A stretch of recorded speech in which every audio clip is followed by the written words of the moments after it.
but yet they just carry on doing it, and they're allowed to get away with it, which is just bonkers. And if you could just paint a picture of the atmosphere here for people who are watching, and many people around the world are actually watching this on live stream. I've had loads of messages coming in saying the atmosphere looks incredible, it feels like a very electric event. How would you summarise what you've seen so far? Yeah, I'd say it's definitely electric, but for me, I'd say friendly is the word, like getting to speak to people that kind of you don't know exists until you come to a place like this. You go to work, people roll their eyes at you because you're a reform supporter. But actually, it's nice to be around people that just chat to, friendly. I've spoken to strangers, tens of them today. I would never normally do that in the real world. So, yeah, no, it's been fantastic. What a great day so far. Fantastic. And for those people watching thinking, well, I kind of would like to get involved or I'm interested, what would your message be? Oh, I'd say definitely do it. I mean, already we're only halfway through the day. I'm more empowered today to go and speak to my friends and say, look, you need to pull your finger out and get involved. They hold the same views, but they either don't vote, they're either not a member, or they're not politically active. So I think that's going to be a key takeaway for me today, to go and pull my finger up my arse and get it done. And finally, who are you looking forward to seeing most, and this is probably a caveated question, this afternoon? Well, actually, it's not Nigel, is it? I really like Rupert. I've got to say, I do love Nigel, but I actually really big fan. Oh, Rupert's going to love that. Really big fan of Rupert. Fantastic. Thank you ever so much. Right, let's very quickly get a final comment. Let's go over here and meet these two lovely people. Hello. How are you? Yes, nice to see you again. Nice to see you too. So tell us why you're here, what you make of it so far. Well, obviously, I'm one of the candidates, Lee Taylor. You are indeed. I am against Rishi Sunak, obviously, in the current election. I wouldn't be anywhere else today, and you know that. I mean, it is extraordinary watching the demise of Rishi Sunak, isn't it? Yes, it is. I'm very upset that so many people clung to him in the election, because obviously the Survation poll showed Labour close behind. They weren't close behind. And if people want to switch to Reform UK, they can. And what do you make of the atmosphere today? Wow, stoic, innit? It's amazing. And your thoughts? It's absolutely amazing in here to see everyone come along today and be supportive of reform. I was up in North Wales, in Dwyfor Meirionnydd, and the economy has been absolutely disastrous. So the fact that we have a party willing to invest in growth in the country for the next generation is really important. And how important is the union for you? Very important, absolutely so. And I think it's a point of pride that Wales is part of that union, and the fact that they have that opportunity for that perspective put forward as well, which is quite rare. So I'm very grateful to Reform to be here today. Thank you. And finally, who are you most looking forward to seeing this afternoon? And maybe you need to be a bit careful what you say. I'm going to say Richard Tice, even though... Oh, Richard Tice, gold star for him. He's the main reason I joined the party. He stood down for Nigel, which was very important, and I do believe Nigel is a charismatic kind of person that we need leading. However, Richard Tice, to me, he shows that decency, that dignity, and he's a good leader as well. So, yeah, I'm a Richard man, but I look forward to meeting Nigel Farage tonight at the party. Beautifully said. And finally, who are you most looking forward to seeing? Oh, it has to be Farage, doesn't it? Absolutely. I'm really looking forward to his speech, and just the enthusiasm in here. It's amazing. Well, just you wait. Thank you very much to both of you. Thank you for watching. I have to dash now because I have to introduce this afternoon's speeches. We will continue our live streaming here. Don't go anywhere.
Well, welcome back, ladies and gentlemen, to Reform Conference 2024. Now, if you are just joining us, we're broadcasting live from the NEC in Birmingham, where we have 4,000 delegates who want to say hello to our viewers around the world.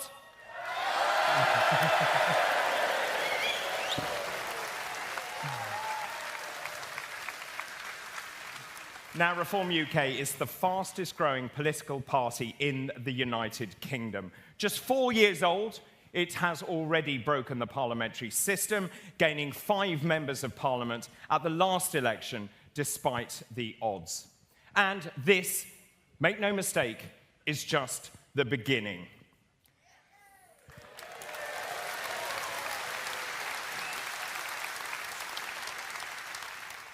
I don't need to tell you this, but the United Kingdom is in a perilous state. The Labour government is being led by a boring middle manager technocrat who has no vision, no drive, no optimism, and no idea.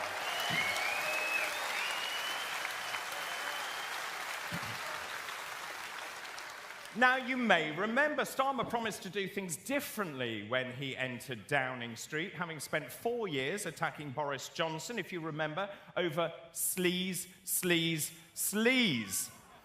Now, he also vowed that Labour would offer a radically different approach to politics. So what has he actually achieved? Well, in 10 weeks, he's managed to preside over what I think is the most chaotic government. He has broken parliamentary rules by failing to declare gifts from Lord Ali for himself and his wife in the designated time period. Can you believe it? He allowed Ali to give him tens of thousands of pounds to spend on suits and glasses, whilst his wife was given 5,000 quid for clothes and personal shopping. And the price of that, ladies and gentlemen, a pass to Downing Street, access all areas for Lord Ali. Shame on you.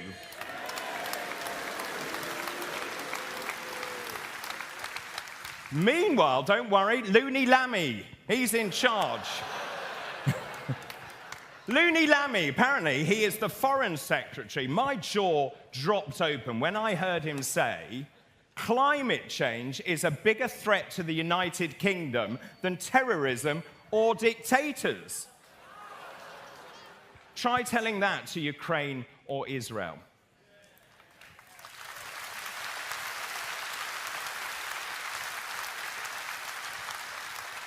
I'll tell you this. This country desperately needs a strong opposition, and that is where Reform UK comes in.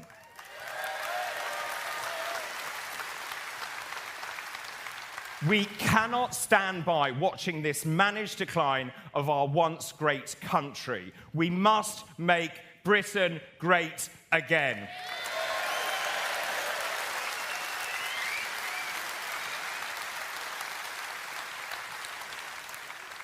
Well, our next speaker, another of the famous 5, was also an MEP with me in Brussels.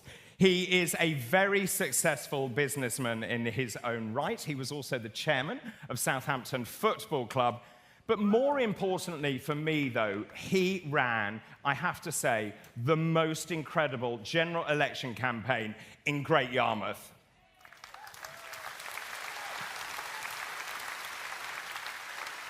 He is very outspoken, he's passionate, he's articulate, and he deeply cares for the East Anglian community that he represents. Ladies and gentlemen, please welcome Rupert Lowe MP.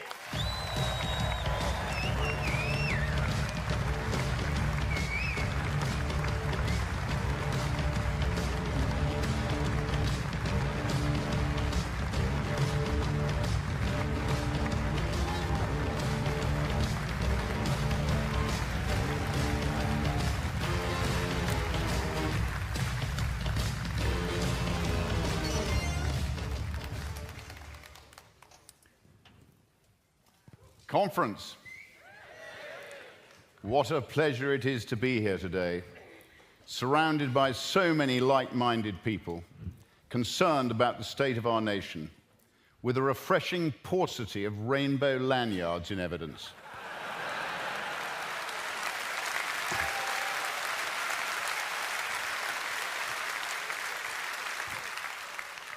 Since our last gathering in Doncaster, we have won 4.1 million votes at a general election, secured 5 MPs under first past the post, and now we have over 75,000 members. It is always better to travel than to arrive, but I would call this progress. On a personal note, I'd really like to thank all of you for making the effort to come today. I know how much of a sacrifice it is in both time terms and money terms, but you have no idea how much confidence it gives us on the front line to see the People's Army on the march.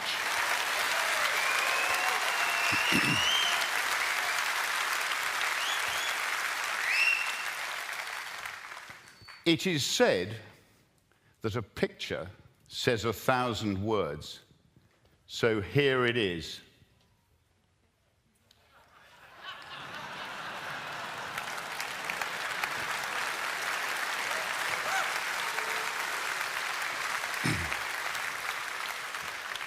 A fat, bloated state freeloading off a thin, emaciated taxpayer.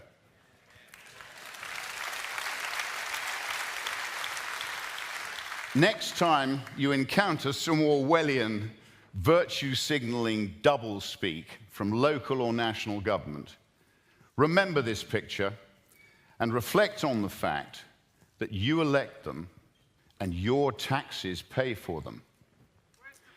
Who should be the servant and who should be the master?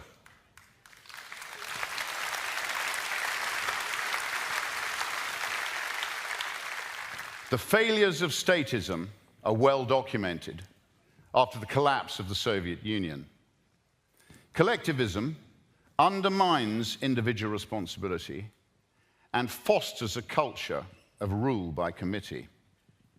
A committee adopts the intellect of the member with the lowest IQ, encourages manipulation, and makes bad decisions.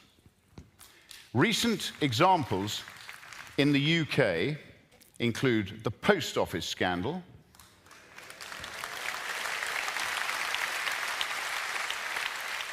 the infected blood scandal,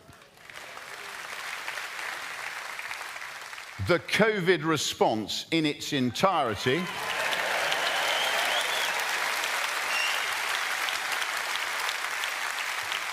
including forcing an experimental jab on millions of people.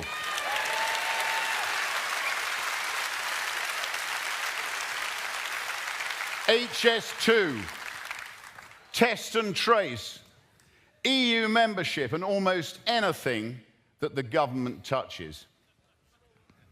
They foster a dependency culture and lose sight of the fact that governing means serving the electorate who empower them.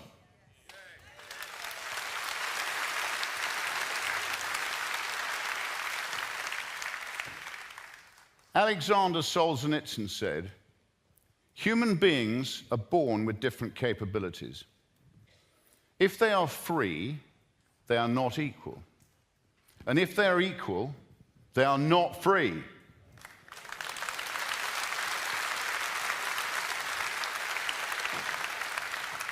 Being free is the key to human success and sustainable relationships.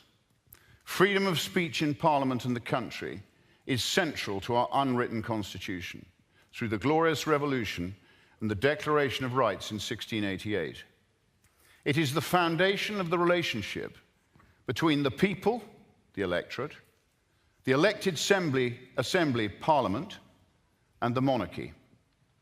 Parliament is the elected assembly wielding sovereign power, with the monarch as the titular head, and the Lords providing continuity and guidance. This formula served us well until 1997, when Tony Blair, Gordon Brown, Peter Mandelson, and Alistair Campbell conspired to undermine our written constitution through malignant legislation, empowering unaccountable, unelected quangos, regulators, and the EU at the expense of parliamentary power.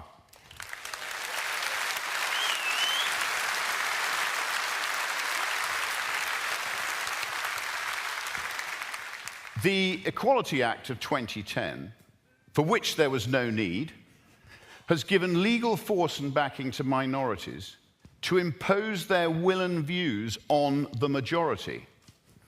This has fostered the rise of the rule of lawyers, not the rule of law, created unnecessary division in the country, and suppressed free speech across society.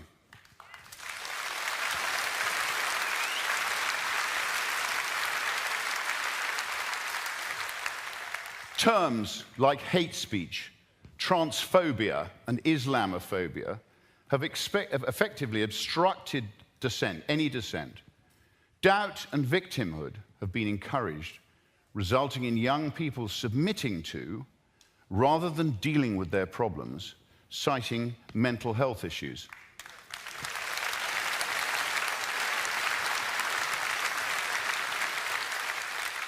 Parents have been marginalized, and the Cass review is sadly too little, too late. The Financial Services and Markets Act of 2000 gave regulatory power to the Financial Conduct Authority and the Prudential Regulation Authority, who have severely damaged our capital markets, embedding Stonewall philosophy into regulation. It is ironic that after the recent Labour landslip election victory,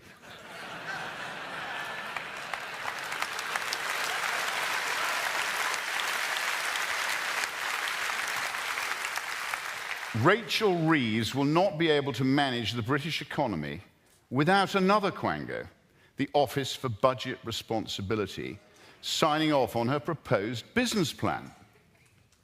Their track record of forecasting has been lamentable, and they will no doubt be blamed for the inevitable failure of a statist Labour approach to economics. In 1997, Britain was in good shape, largely due to the Thatcher legacy. We knew who we were.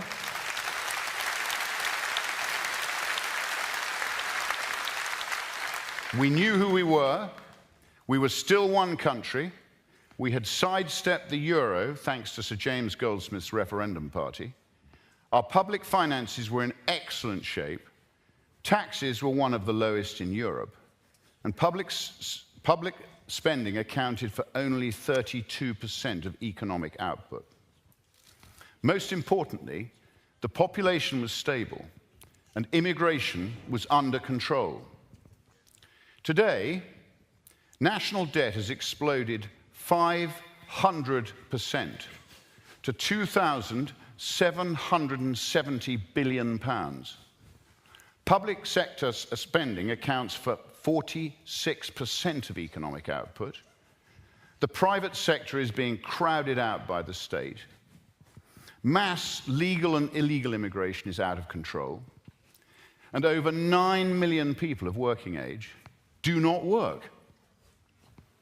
Markets will soon exact their price for the folly of the last quarter of a century as a result of the failure of the two-party duopoly, Labour and the Tories. Both of them are jointly responsible with the civil service for undermining our constitution, deceiving the electorate, and feathering their own dishonest nests.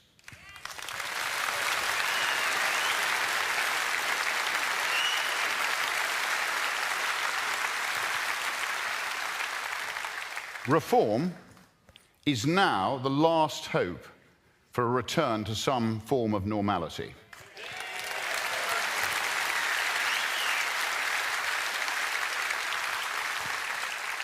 The majority will prevail over minorities, and 17.4 million people who voted for Brexit must be rewarded with delivery of the independent nation state for which they presciently opted, against all the odds.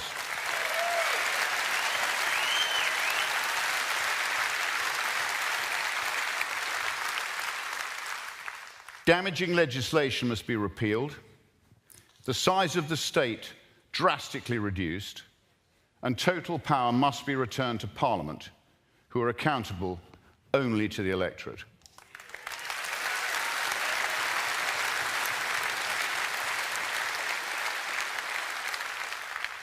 We have been living through a period of madness akin to the South Sea Bubble, the Mississippi Scheme, and tulip mania, when men think in herds, go mad in herds, and only recover their senses slowly, one by one.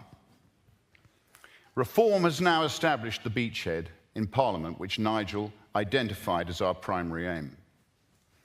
We need to restructure into a proper political party, fight and win local elections at both county and borough level, and carefully select our team of candidates to win the next general election.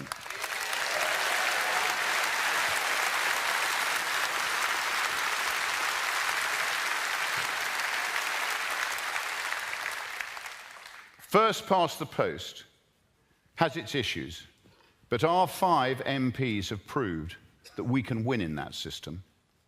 And when the dam bursts, it will do so spectacularly.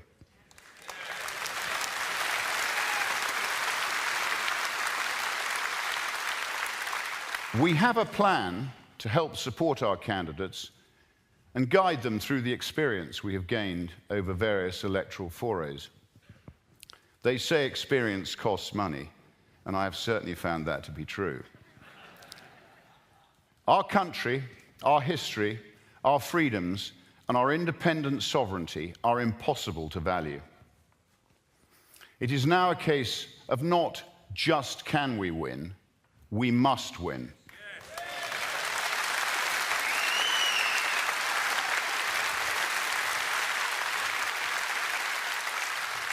Then, and only then, can we deliver the changes that this country so desperately needs.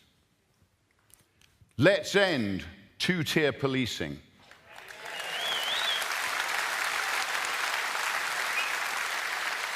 Ensuring that the law is applied fairly and equally to all.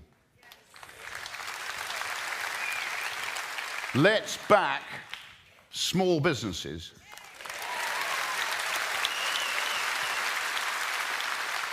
Raise the VAT threshold. Scrap IR35. And slash corporation tax.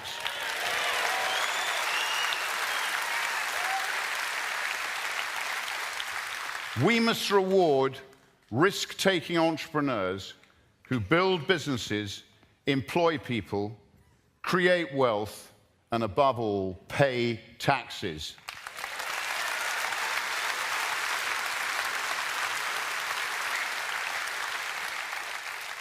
Maggie used to say, I am with the workers, not the shirkers.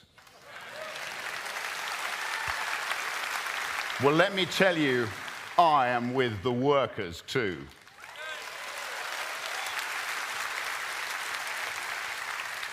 Let's scrap every diversity-related role in a vastly reduced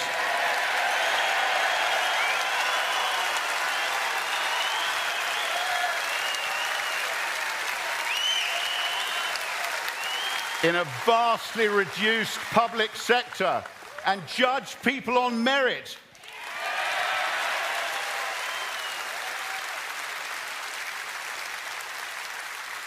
Singapore propagated a small, highly paid, effective state based on merit alone, and now enjoy GDP per capita twice as high as that of the UK.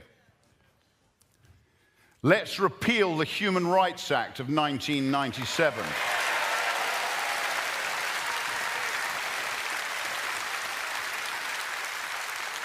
And leave the ECHR.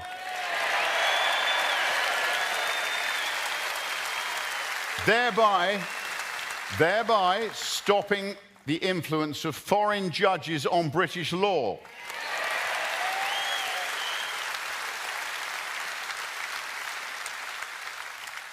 Let's investigate and repeal divisive legislation such as the Equality Act 2010 and legislation that has bloated the state with quangos such as FUSMA 2000. Let's stop the boats, ending the madness of thousands of unchecked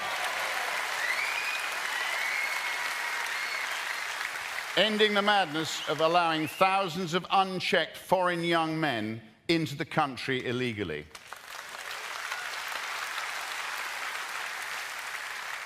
Let's responsibly defund the monopolistic, malign BBC.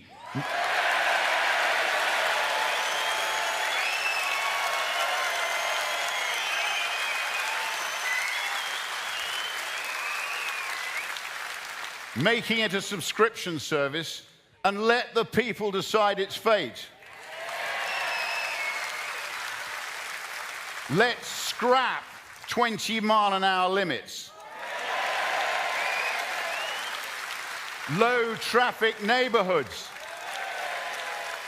End the war on motorists and allow free enterprise to flourish. Let's reverse devolution and restore our Act of Union.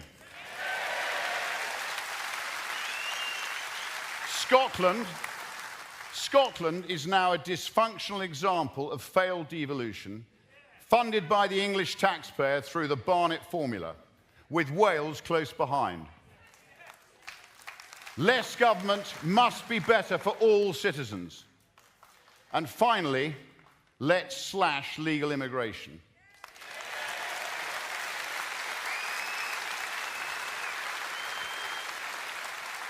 To put it simply, we are full.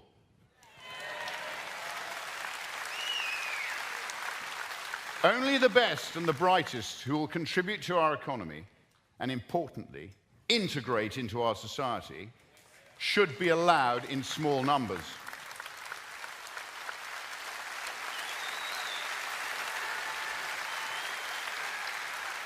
Uncontrolled mass immigration is the root cause of so many of our issues, yet the political establishment refuses to acknowledge it. Either they're incompetent or they're lying.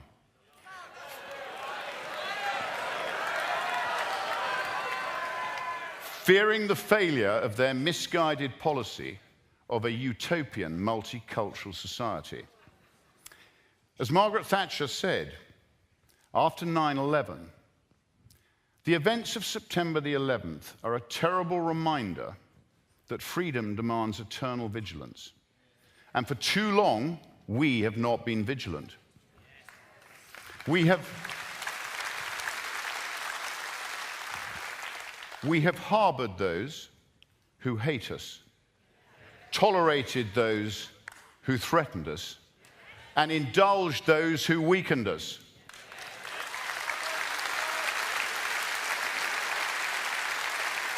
Did anybody listen? When I asked Keir Starmer at PMQs, did he agree that allowing millions of immigrants into the country since 1997 had damaged our communities and undermined our public services, his lame response was that he was unsure of my numbers. What was he questioning? Whether millions of people had entered the country since 1997? That is an undeniable fact, and it is of great concern that he does not seem to understand the electorate's legitimate and growing concerns.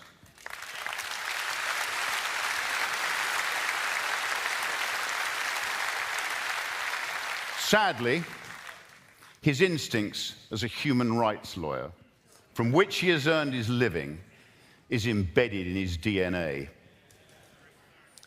The current formula simply isn't working, and change is now essential. Challenging the over-complex legal system is hard for a law-abiding nation. But the silent majority now needs the courage to call out the dysfunctional state of Britain before it's too late. As Tacitus said, the more corrupt the state, the more numerous the laws.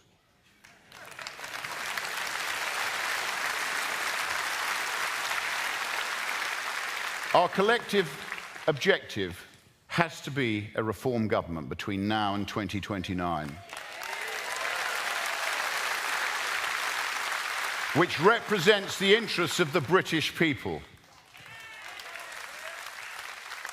As Winston Churchill said, the farther back you can look, the farther forward you are likely to see.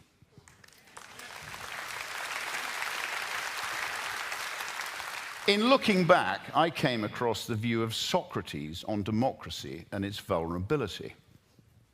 He said, democracy must fall because it will try to tailor to everyone. The poor will want the wealth of the rich, and democracy will give it to them. Young people will want to be respected as elderly, and democracy will give it to them. Women will want to be like men, and democracy will give it to them. Foreigners will want the rights of the natives, and democracy will give it to them. Thieves and fraudsters will want important government functions, and democracy will give it to them.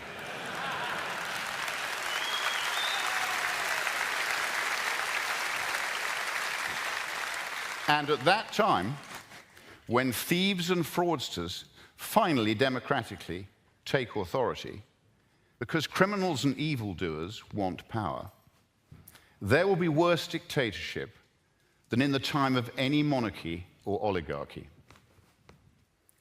Now is the time for the people of Britain to have the courage to speak out before they lose their freedom of speech, and their special way of life to whatever subversive forces are seeking to undermine us, be it the European Union, the World Economic Forum, the United Nations, the billionaires, the World Health Organization, the Bilderbergers, the Council on Foreign Relations, crony capitalism, Tony Blair's socialist dream, or other malign forces.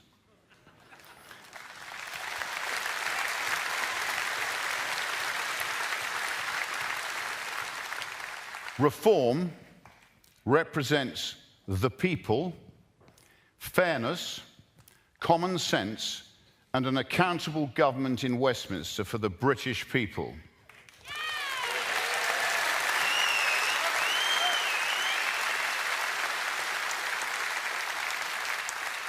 That cannot happen without seismic change. Please remember that the only thing for the triumph of evil is good for good men to do nothing. We must now collectively, but legally, bring the fight to them. Thank you. Thank you.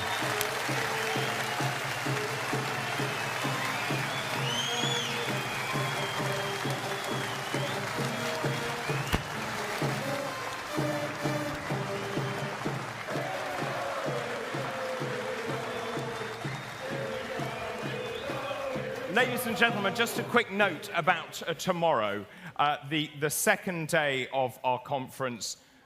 Tomorrow, if I could just have your attention, ladies and gentlemen, Nigel will round off tomorrow's conference at 1:30 with a keynote speech. That's 1:30 tomorrow. That is something you do not want to miss. So Nigel Farage rounding off day 2 of our conference. That is at 1:30 tomorrow. Whilst I'm on that note, your lanyards, please make sure you keep them. If you do not have them tomorrow, you will not be allowed access into the venue because security, as you know, is very tight indeed. Well, let's move on now, shall we, to our next speaker, the third of 5. He's been the Member of Parliament for Ashfield since 2019.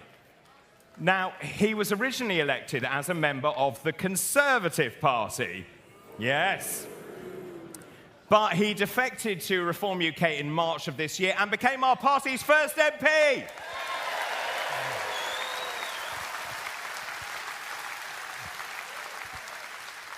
He was subsequently re-elected for Reform UK at the last general election.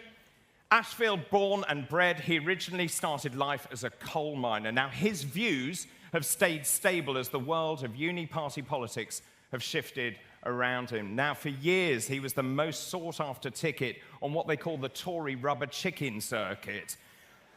That is the nickname given to the endless parade of dinners that political candidates must attend during a campaign to meet donors, also to raise money. But he finally saw the light. He had the courage to come over to Reform UK.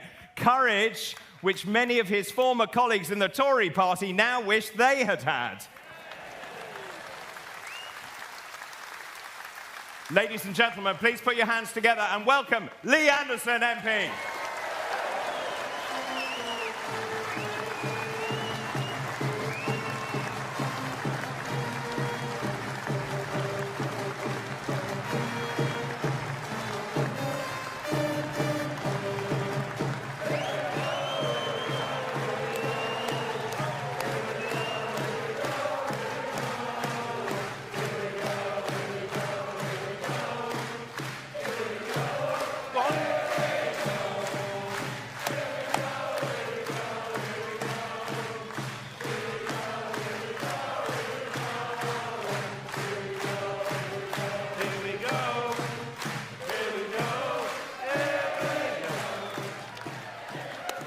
Wow, that were brilliant, that were.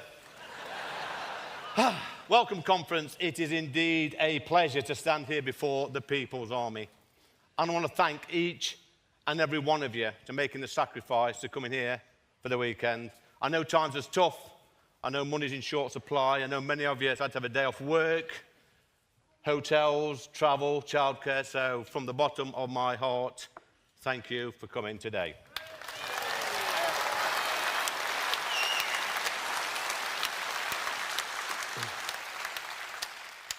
I want my country back.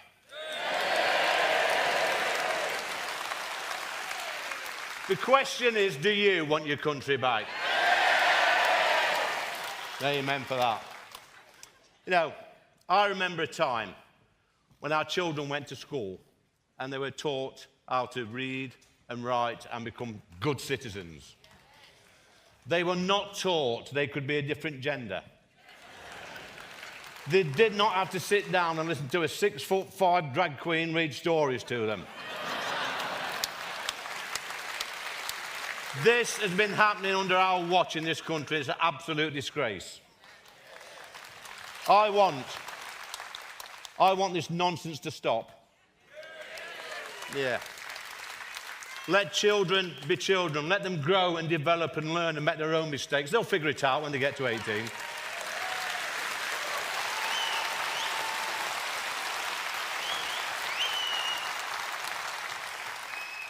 Just because a little boy picks up a doll, it doesn't make him a girl. True. And just because a little girl kicks a football, it doesn't mean she wants to be a boy. I want my country back, and the country I'm talking about would not tolerate this nonsense.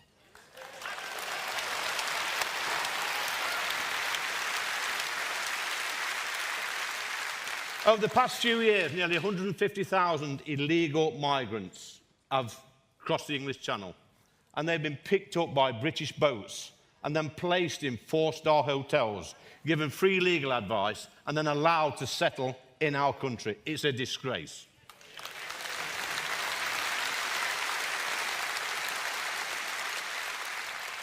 "90% of these arrivals are young men, some destined for a life of crime. We've seen it before. They've come into this country and committed all sorts of horrific crimes. And our governments have passed 3 acts of parliament to stop the boats, and they still keep coming. These men have broken into our country.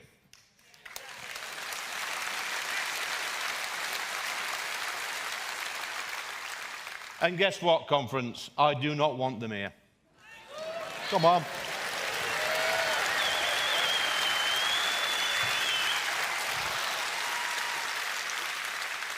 I want my country back, and the country I'm talking about would not tolerate this stupidity. You know what? Back in the 80s and 90s, in Ashfield, where I represent, the capital of common sense, it's true, it's true, I live there. If you applied for a council house back in the 80s and 90s, the council would give you 3 sets of keys and say, go and look at 3 houses and pick the one you want. Nowadays, 7,000 people on the council house waiting list in Ashfield. You've got literally no chance at all of ever getting a council house. And yet, Parliament thinks it's a good idea to let over 1 million people a year enter our country. That's hundreds of thousands of extra people putting extra pressure on our public services, whilst decent, hard-working Brits can't get a dental appointment, a GP appointment, a school place for their kids.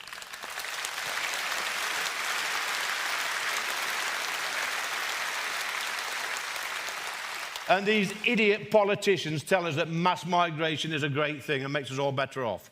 Idiots, a lot of them. Oh. I want my country back, and the country I'm talking about would not tolerate this stupidity. Now then, this gets better. Believe me. Back in the day, if we had civil unrest on our streets, you could be rest assured that our boys in blue would quickly be on the scene and get stuck in, so decent folks could go about their daily life.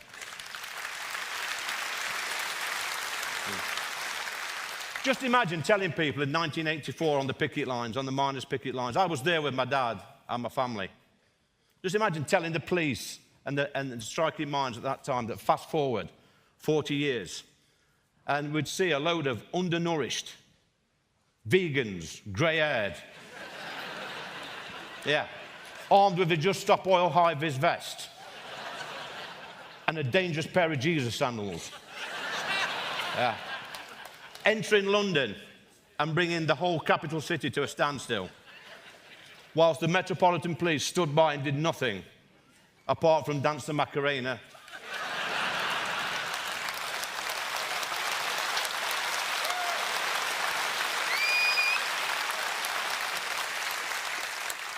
And admire the latest rainbow on their police car. It's true. I want my country back, and the country I'm talking about would not tolerate this stupidity. No, it's true. What about net zero? What a load of rubbish that is. Yeah. Let me tell you, these lunatics that keep banging on about net zero, let me tell you about Drax Power Station in Yorkshire, North Yorkshire. This is a power station that used to burn coal from a nearby coal mine. Now, what does it burn now? It burns wood. Genius. This wood, by the way, comes from America. We are literally chopping down forests and trees and putting them on diesel-guzzling cargo ships, sailing them across the Atlantic, setting fire to them in Drax Power Station. And that's classed as renewable energy. Not only that we subsidise this power station by £1 million a day.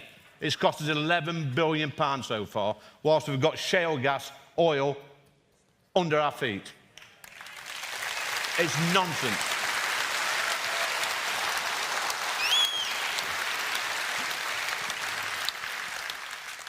In March this year, I think it was March, might have been April, March this year, I became the Reform UK's first ever Member of Parliament.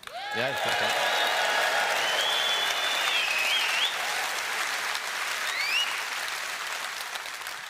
You will also know that this was just after a few supposedly controversial comments I made about Mayor Khan.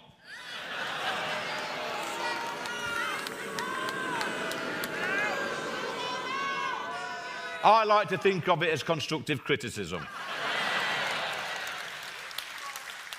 In my opinion, he has given our capital city away, and he should be thoroughly ashamed of himself.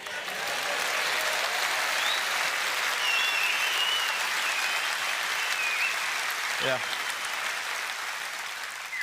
I was told at the time that I must apologise to Labour's mayor in London. Yeah. Oh, let me tell you now, conference, I will never apologise to that man.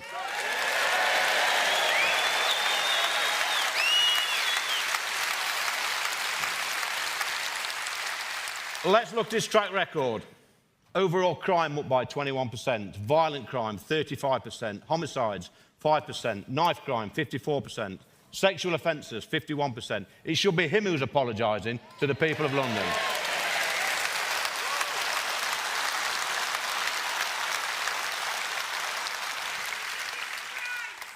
A disgrace, you're right. He's got the cheek to tell us that he doesn't feel safe in London. Yeah, let that sink in. He's got bodyguards, armoured car, 24-hour security. He's in charge of the Met Police, and he doesn't feel safe. How does he think the 10 million people that live in London feel under his leadership?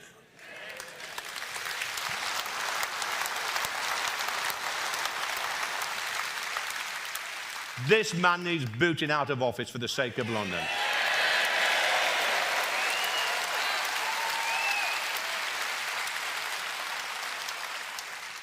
In July of this year, I became the Reform UK's first ever elected Member of Parliament.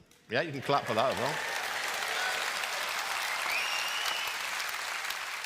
And let me tell you, that's a much better feeling being re-elected than the first time round, because I had a massive point to prove, as you know. Yeah.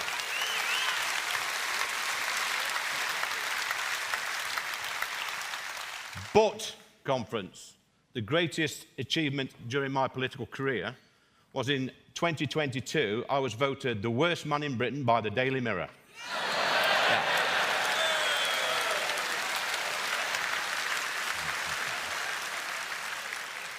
Now, that's a feat even Nigel Farage cannot surpass. There's no chance. But I'm telling you what, it was a close-run race that year, because in second place, hot on my heels, was Prince Andrew.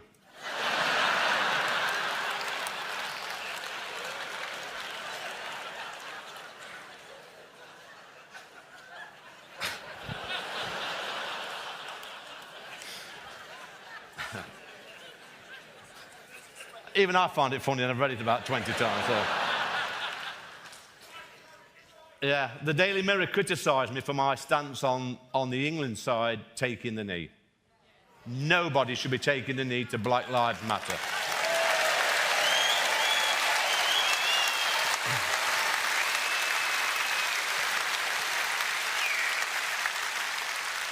They also criticised me over some supposedly controversial things that I've said.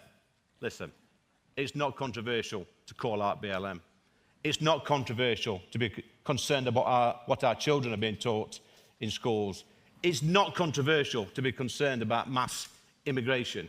It's not controversial to be concerned about rising crime in our country. And it's not controversial to defend our history, our heritage, and our culture.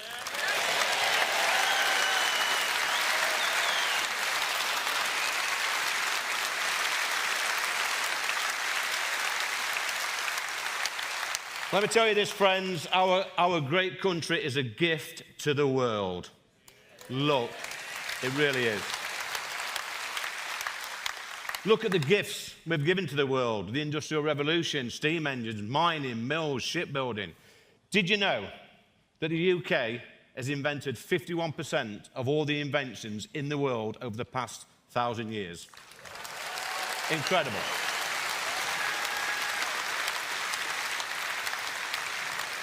We are the greatest country in the world when it comes to inventions, yet we cannot invent anything to stop the small boats.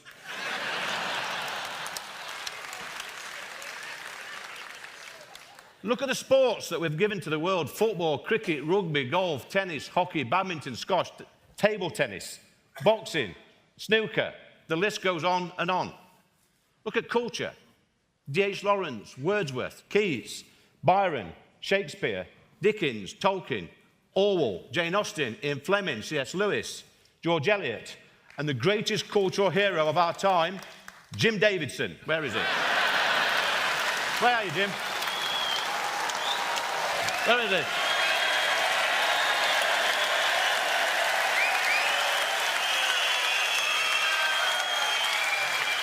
Told you.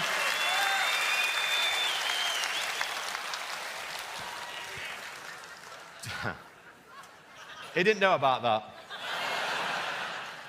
Just look how great we are as a nation.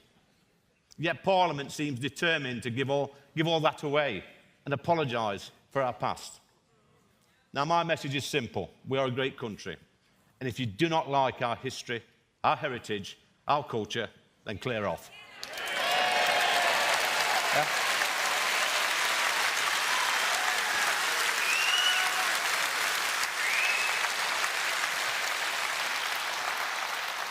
Is that plain speaking enough for you? Is that, yeah?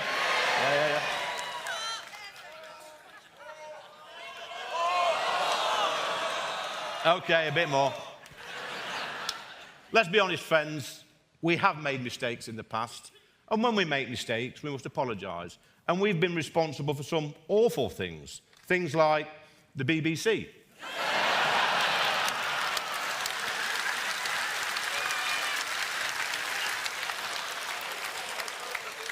You know, just a few weeks back, they sent me a reminder for my TV licence, and some of you may have seen that I ripped it up online, and hey, yeah. Listen.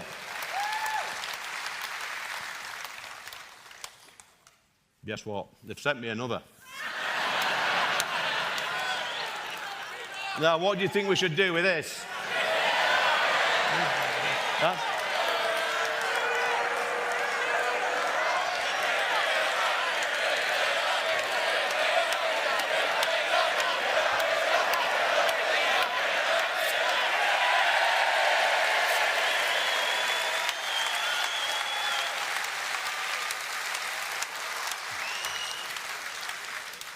Friends, we have a real battle on our hands to save our great country. You know this. But it's you, the People's Army, that is our last defence, because Parliament's given up on us. We've got 5 MPs now, and I'm proud to be one of them. And our membership is growing every single day.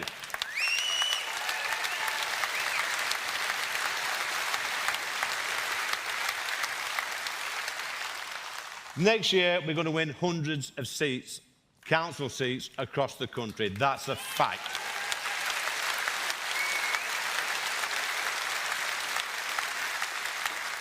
But we must take this fight to Parliament so we can take back control of our country and win the 2029 general election and put Nigel in number 10.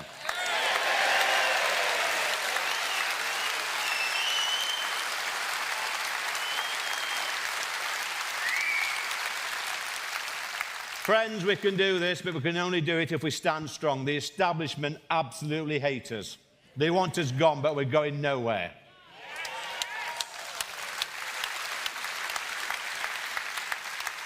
They will not allow us on the select committees as they do not like scrutiny. And they do not want us on GB News either. They are trying to cancel us. But we have 4.1 million people in the People's Army, and it's growing every single day.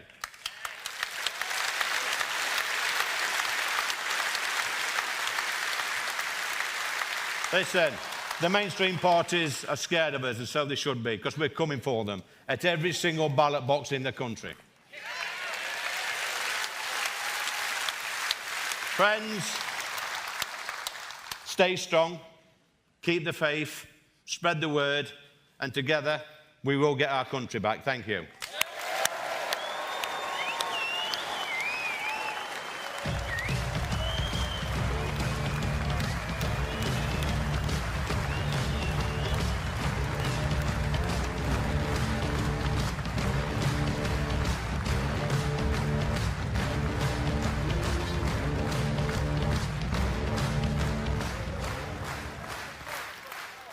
Well, now, ladies and gentlemen, it's time to introduce a man I have spent far too much time with. He's a friend, he's a colleague, he's a confidant. And without this man, this party quite simply would not be here. He single-handedly kept this party afloat when times were tough. In fact, I still blame him entirely for the reason I'm on this stage. It is my great honour to introduce someone who is often described as one of the bad boys of Brexit. I like to think of him as the Nigel Havers of the right wing. He is the thinking woman's crumpet. Ladies and gentlemen, please welcome the Deputy Leader of Reform UK, Richard Tice MP.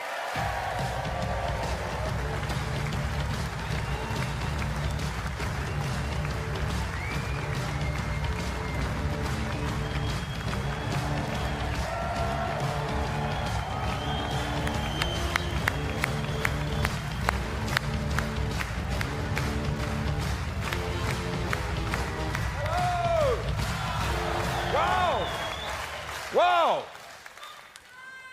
What a party! What fun! Hello, fellow reformers! It's fantastic to see so many of you here. Many of you will have been here on the 30th of June, during the general election campaign. They said it couldn't be done. They said we might get one. We got 5.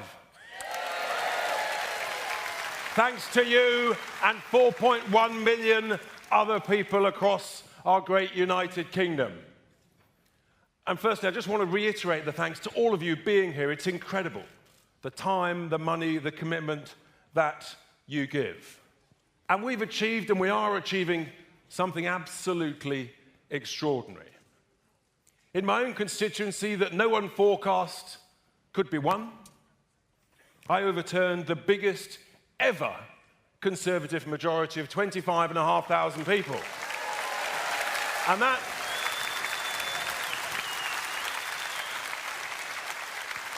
And that was with your help, with the constituents' help, but also in particular the help of my brilliant team who are here today, led by the amazing Ryan and Co. Please give them a round of applause.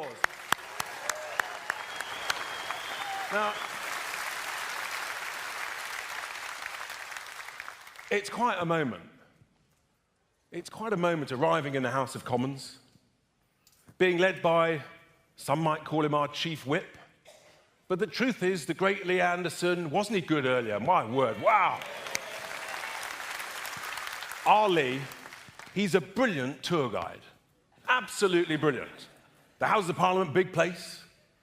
He said, don't worry, lads, there's only 3 important places. The chamber, the bar, and the smoking terrace. Now, importantly, I'm not going to tell you in which order he thought was most priority. But I have to tell you, it is quite a moment as you go into the chamber, which is much smaller than anybody can believe. And the last thing you see as you go into the chamber is that statue looking down at you, wishing you luck, and wishing you belief in our great nation. Yes, the statue of Sir Winston Churchill. It sends a shiver up my spine every time I go past.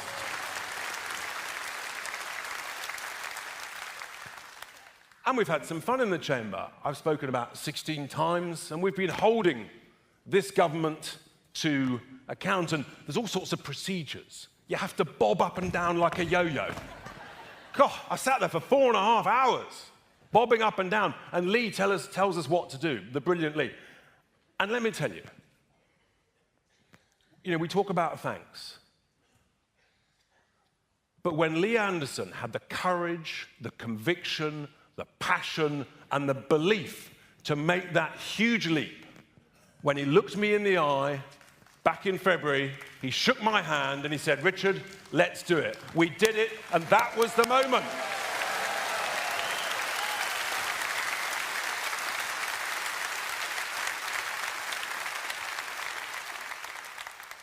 Absolutely vital. Now, this conference, putting this on, doesn't just happen. And talking of thanks, the next speaker, our new chairman, is doing a brilliant job. Without Zia Yusuf, this would not have happened without his incredible team. Zia, many, many thanks. Incredible. And of course, when the great man speaks shortly, my thanks to Nigel for saying, yes, I'm going to do it, we're going to go for it, and we're going to save Britain. And that is huge. Now, here we are. Do you remember back in January, I came across this funny word, Starmageddon. Even the Daily Mail's now latched onto it. The issue is I didn't realise after 11 weeks of Labour government we'd be talking about Starmageddon on steroids. Now, I must declare an interest here. It's important to declare this interest. I have paid for my own suit.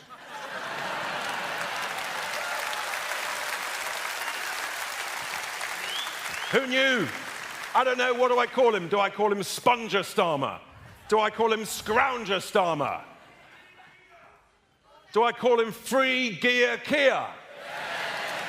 Or do I call him Starmer the Granny Harmer? Unbelievable what he's already doing to our country. Truly unbelievable. As it is, unbelievable. I mean, 22,000 pensioners in my constituency of Boston and Skegness, you can see on the screens behind. 22,000 pensioners had their winter fuel allowance taken away from them. Elizabeth shook my hand and burst into tears of fear. It is an absolute disgrace what this Labour government is doing to our pensioners and to our country. It's also an absolute disgrace what the establishment have done to our country over the last 10 years. They've come across they've imposed on us, the British people, 3 cults. The first one was the cult of mass immigration. They told us it was a brilliant idea, it would be good for us. Really? How's it going, folks? 8 million later, do we feel better off? Do we feel that our public services are working better?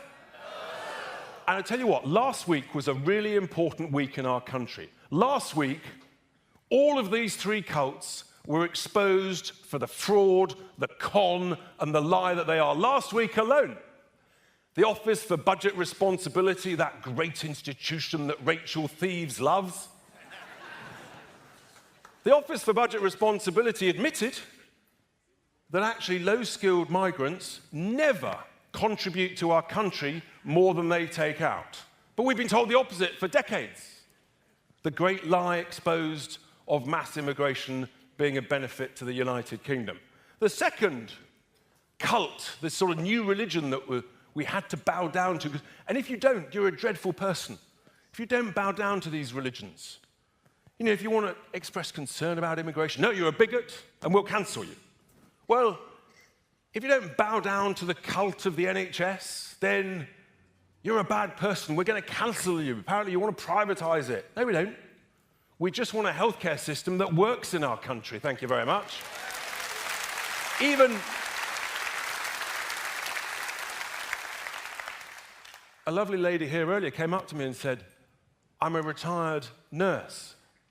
And she said, you're so right when you spoke to Wes Streeting in the House of Commons last week after this Lord Darcy report exposed again the great lie that the NHS is the envy of the world. Tragically, it's not. The truth is the outcomes and the performance and the waiting lists are amongst the worst in the world. The great lie was exposed last week.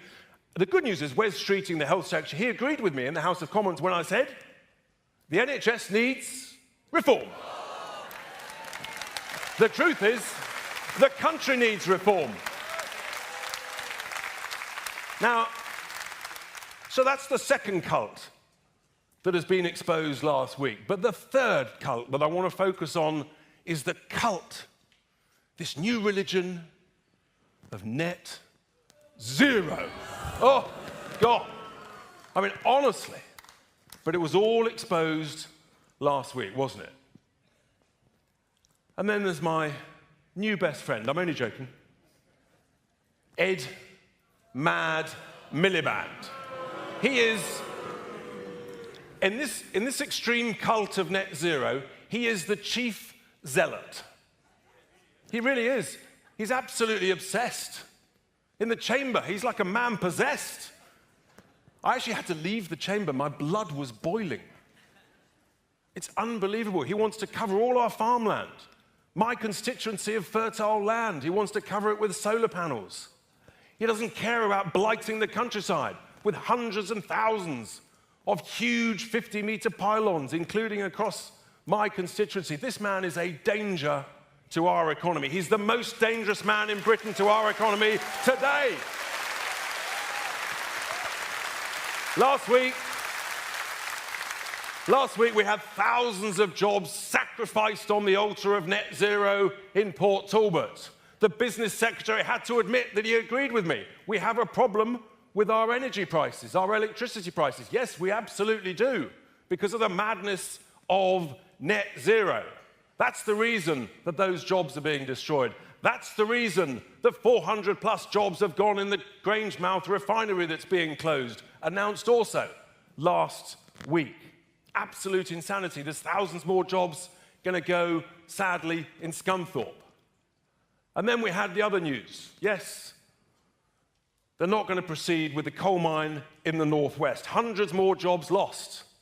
And there's a reason we're going up in the polls in the wonderful nation of Scotland, and that's because the oil and gas industry is terrified about the destruction of those jobs there.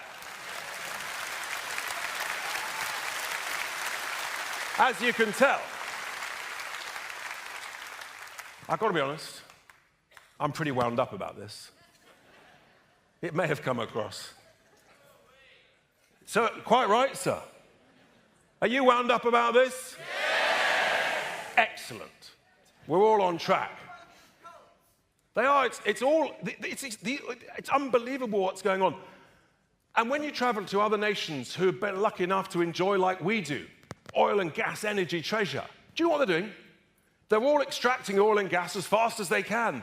In the Middle East, nations like the UAE, Qatar, Bahrain, in the US, in Asia. And let me tell you, when you read their newspapers and you watch their TV, there are two words they don't talk about. Their eyes on the phone. They never mention the words net zero. Do you know what they're doing? They're laughing at our naive stupidity. Absolutely laughing as they steal our jobs and our money. They cannot believe the negligence of our establishment. We've got all this energy treasure under our feet. Lee mentioned it. Oil, gas, shale gas. And yet, brilliant. Hundreds of billions of pounds worth owned by all of us. And yet, no, I tell you what, folks, this is a really good financial idea. Let's leave it there. For God's sake. I mean, honestly, it's utter madness. It's negligent, it's outrageous, and I tell you what, here's a good reason to win the next general election. And under Nigel and Zia's leadership, I believe, I know, and with your help, I know that we will. The first thing we should do when we win the next general election, folks, is to scrap net zero.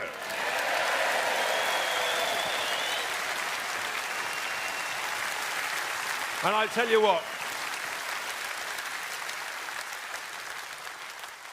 I'm putting all of those people on notice, every single one of you, all of you, who are receiving subsidies from us, the taxpayer, for all these net zero projects. The moment we scrap net zero, all of these subsidies, they stop. End of terminato finito. So, hello, that's the establishment cutting me off. They don't like what I'm saying. That's what's going on. Extraordinary. We have to do this. We have to win. You heard wonderful words from Ant Middleton just before lunch, talking about our great country, the foundation based on Christianity, the fact that, sure, we can welcome smart immigration, but all those who come here, who want to enjoy the benefits of this great nation, you do so by playing by our rules, our game, including, and we have that sense of fair play. When people say, what do you mean by the British culture, the British sense of value? I always go back to that sense of cricket, that sense of fair play. And Lee talked about the great sports that we invented, like so many other things. I could go on, but time is pressing. Zia's waiting, Nigel's waiting. But let's just finish with a message of optimism, of hope. I believe we can save this great country. Do you? Are you sure? Can we win the next general election? Then let's do it. Thank you very much.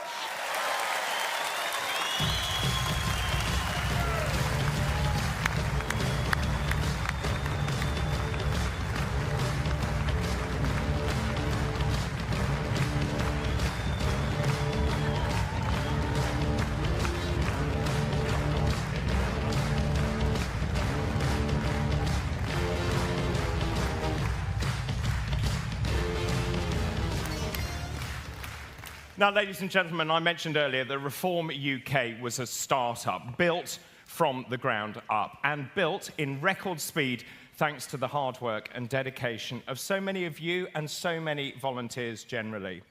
But now our new chairman, Zia Yusuf, is professionalising the party at a speed never seen before in British politics. Under his tenure, the growth of this party has been exponential. Now, as you've heard already, we're not just targeting council seats, but also the Welsh and the Scottish parliaments in 2026.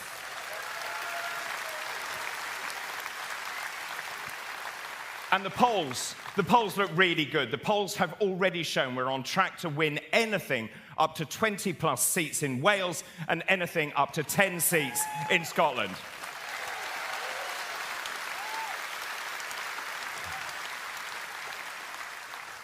Our new chairman, well, he's a bit of a legend, a very successful businessman, born in Scotland to Sri Lankan parents, gained a scholarship to school, founded his own business, grew it to become one of the fastest growing companies in Europe, and very wisely, he sold it.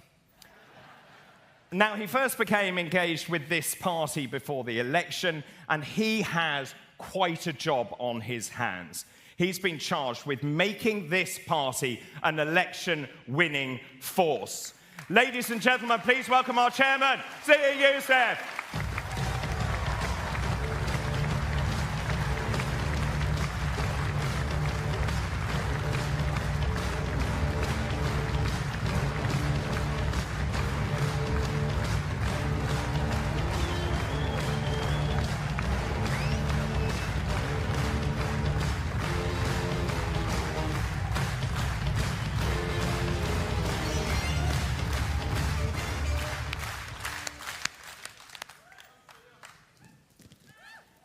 Hello, Reform UK! Are you fired up? Good! You should be fired up, because Reform UK is on a roll. We have the wind in our sails.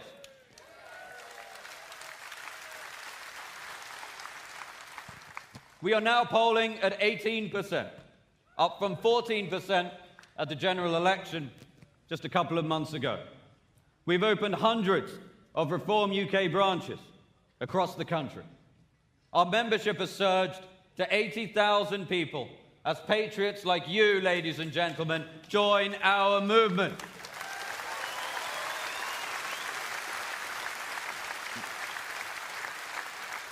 We have all the momentum in British politics, and we are just getting started.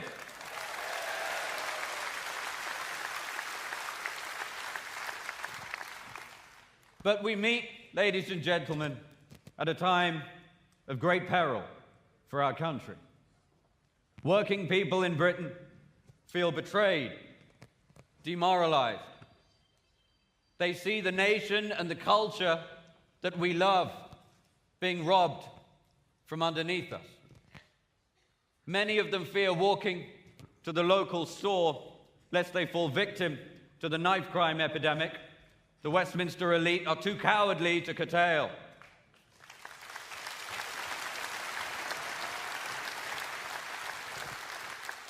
And should they raise concerns about any of this, they're insulted and they're smeared. But as awful as Labour are, they're no more than the Tories on Fast Forward.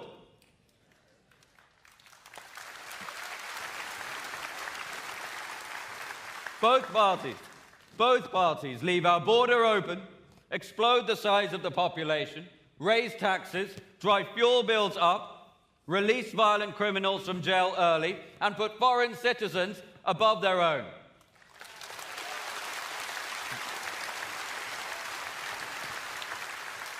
And there are real consequences to this. A third of young adults in this country cannot even afford to rent a home, let alone buy one. Their future is being robbed from them. Our health service is buckling under pressure.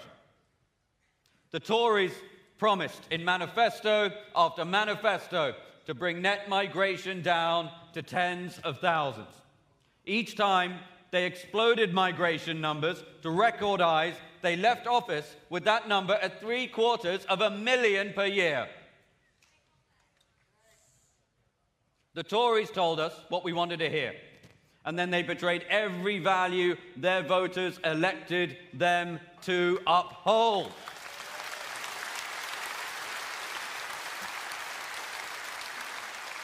Now, new Tory leadership hopefuls are doing the rounds promising to tackle migration.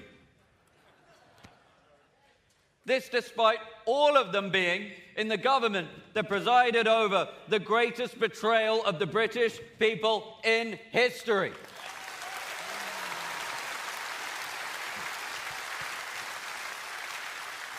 Shameless does not begin to describe it. As a result, ladies and gentlemen, the country we love is spiraling downward. Spiraling like a spluttering aircraft with multiple engines on fire. Spiraling as a result of successive Tory and now Labour regimes. But there remains time to put those fires out, to refuel midair. There remains time to soar to new heights.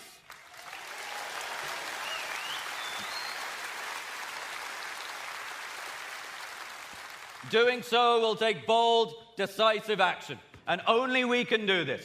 Only Reform UK can do this.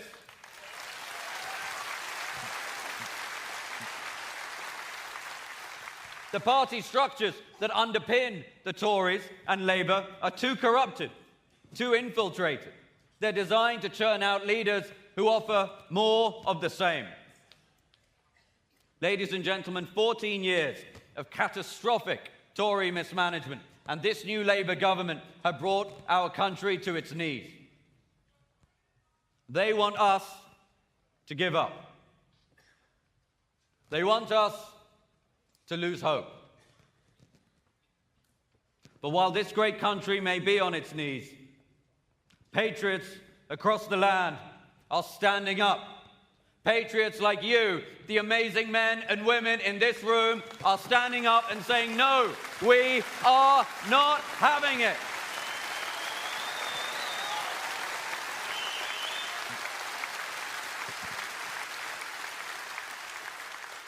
We are building a movement in this country, the likes of which has never before been seen. We are organizing, mobilizing, galvanizing. We are going to build a grassroots election-winning machine.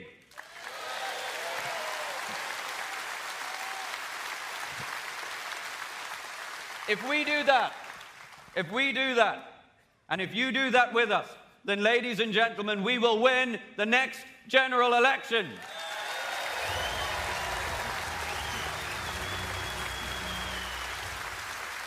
And as we embark on the next chapter of this extraordinary voyage together, let us remind ourselves why we are all here, why we must succeed on our mission.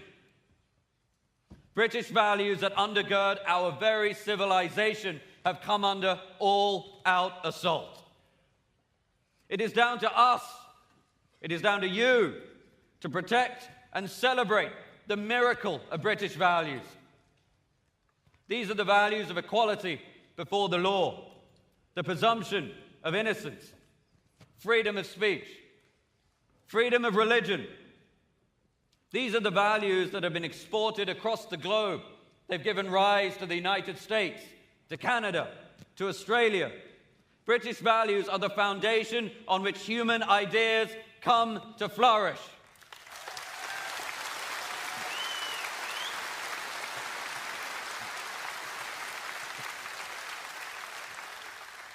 it is no exaggeration that our world would look very different were it not for our great island.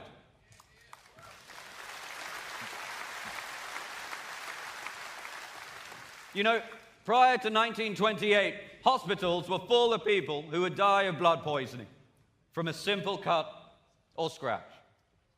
Doctors powerless to help. That wasn't until in September 1928, when a professor of bacteriology at St. Mary's Hospital in London returned from holiday. He set about sorting through some Petri dishes when something caught his eye. That professor was called Alexander Fleming.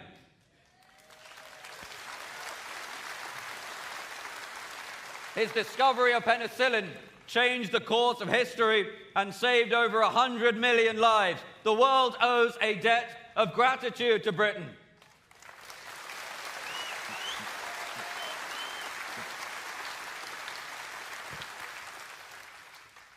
We have blazed a trail for the world, not just in science, but in the arts and in literature. We gave the world William Shakespeare and Jane Austen, George Orwell and J.K. Rowling.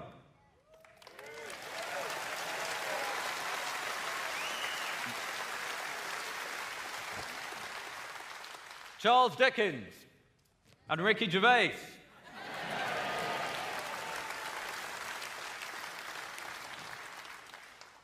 British values are the ultimate gift to us.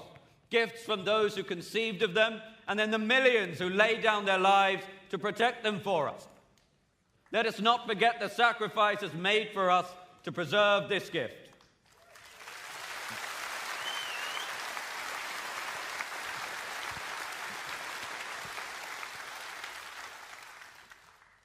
Sacrifices made by men like John Greyburn. Lieutenant Greyburn was born in India and raised in Dorset. He attended Sherborne School, and then he worked for the Hong Kong and Shanghai Bank before joining the war effort in 1940. He became an officer in the Oxfordshire and Buckinghamshire Light Infantry and later transferred to the newly formed Parachute Regiment. On the 17th of September 1944, as platoon commander, he led the first airborne drop into Arnhem during Operation Market Garden.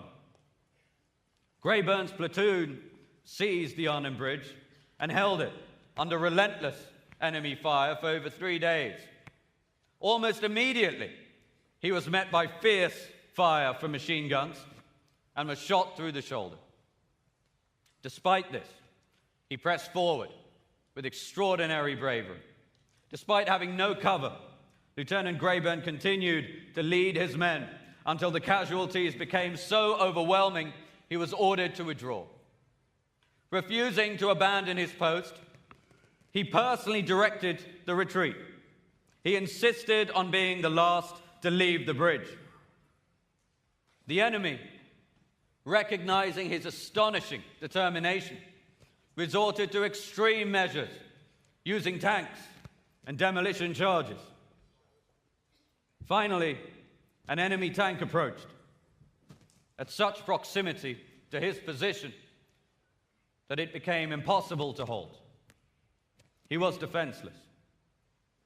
Undeterred, Lieutenant Greyburn stood up in point-blank range of the tank and personally directed the withdrawal of his men to the main defensive line to which he had been ordered.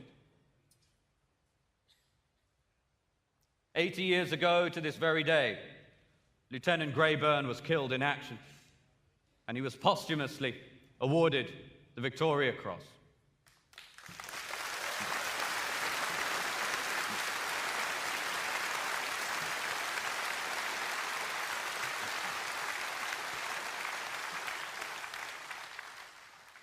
Without his inspiring leadership and personal gallantry, the Arnhem Bridge could never have been held for so long. Stories like this remind us just how much is at stake, how grateful we must all be to those who made the ultimate sacrifice to ensure we enjoy the freedoms that so many now take for granted.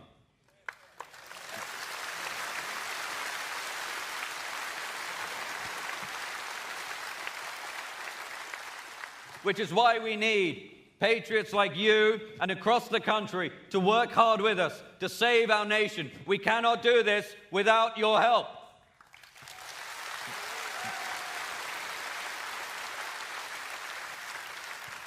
Time, however, is short. Our mission, urgent. The 14% of the vote share we won in July was achieved with virtually no ground campaign. By the time of the next general election, we will build the best ground campaign in the country.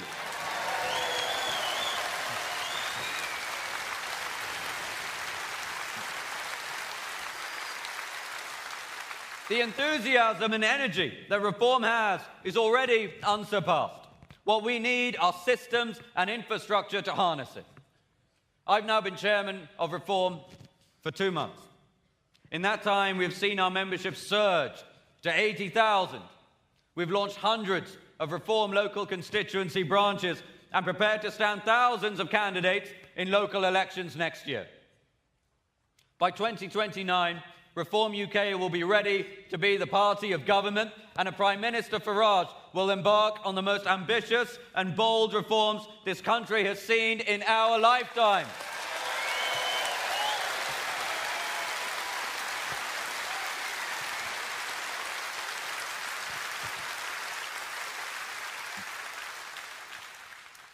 Now, we have been told by an army of skeptics that we cannot do this. We've been told that the rotten two-party system is the only show in town. Those same cynics say we could never escape the vice-like grip of the European Union. Those same cynics said we could never win parliamentary seats. Nigel Farage has already proved those doubters wrong in the way only he can.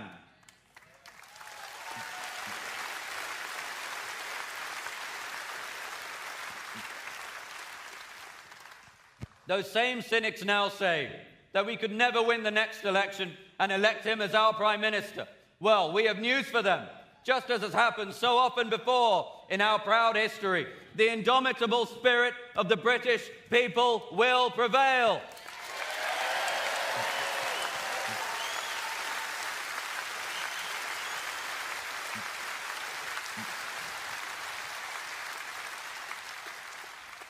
Our great country has seen darker times than this, and each time the British people have risen to master that moment.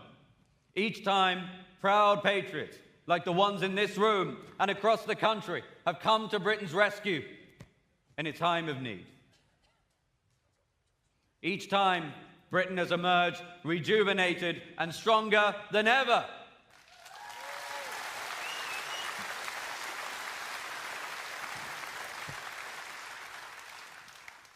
Inspired by Nigel Farage's example, we will never bow to the mob, never succumb to their intimidation, or cower in the face of their threats. For this is a battle for the soul of this nation, and we will not yield.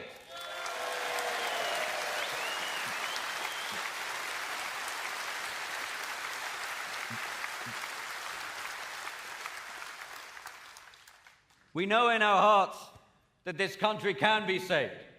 What we can achieve together is limited only by what you believe to be possible. Reform has unparalleled enthusiasm. We must now build the infrastructure to harness it. And we cannot do this without you. So we ask that if you can, please get involved in your local branch, volunteering to help knock on doors, deliver leaflets, and turning out the vote. This will be pivotal in our success.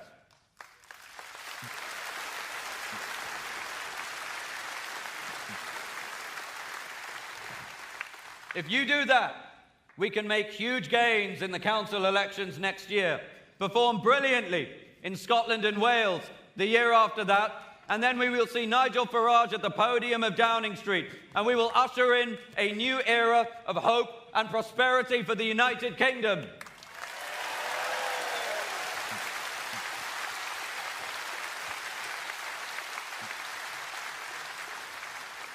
A Prime Minister Farage will secure our borders,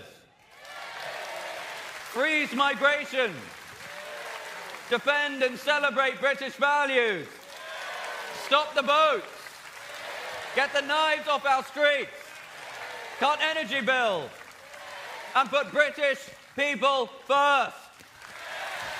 We will turn this ship around. We will save this country. We will return Britain to being the poised and powerful country we know it can be, and we will leave a Britain for our children of which we can be proud. Thank you very much, Reform UK.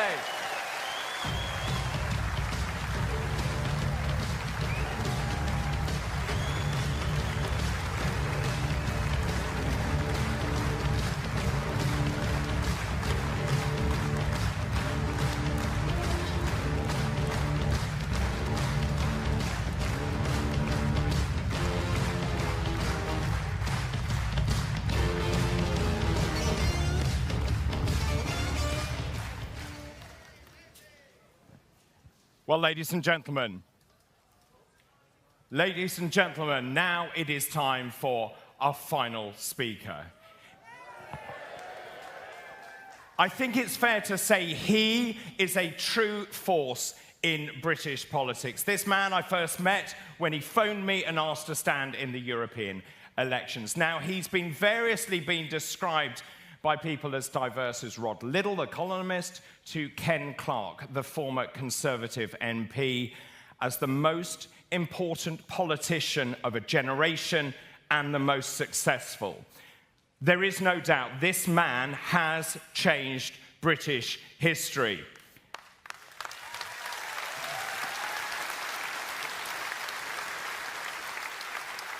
I'll tell you one more thing. The latest polling now places this man as the most popular leader in the United Kingdom.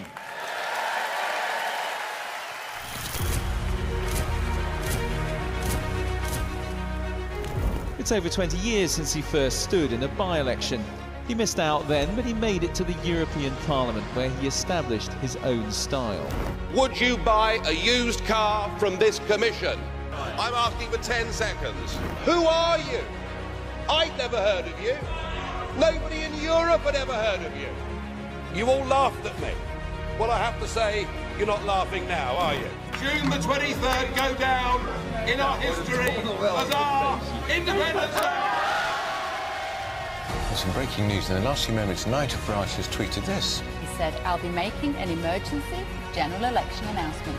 I'm coming back as leader of Reform UK, but not just for this election campaign. I'm coming back for the next 5 years.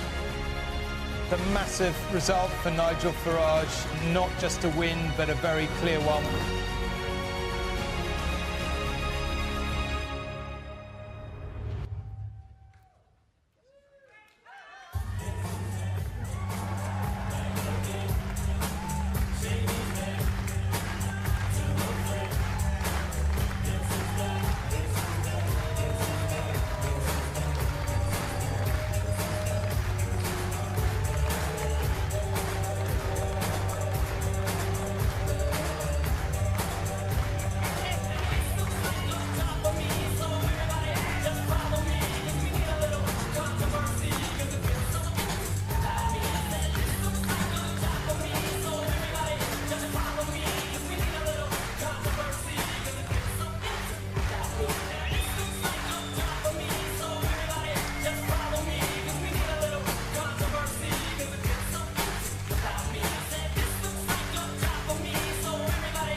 Everybody, fantastic.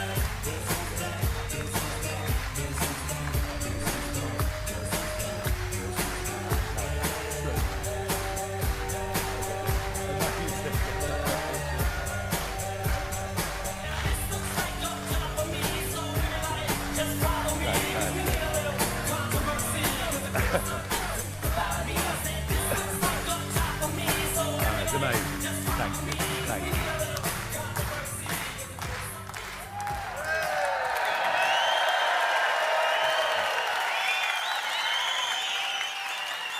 Wow. Now just give me a second.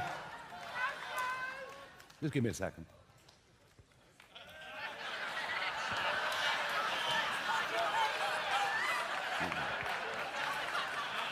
Do you like them? Very expensive. But guess what? I bought them myself. How about that?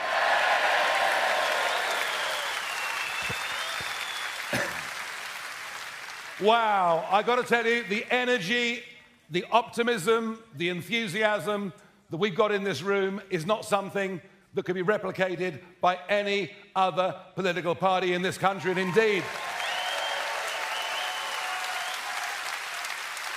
I wonder whether there's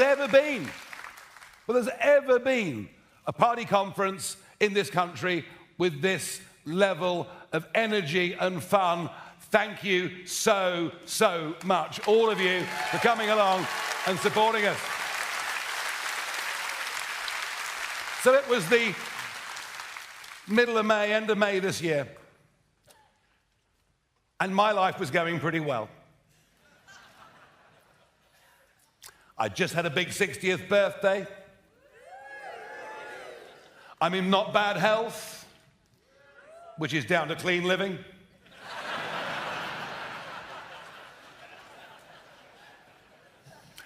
Great job 4 nights a week at GB News, which I was loving. Just been voted News Presenter of the Year for the 2nd year in a row.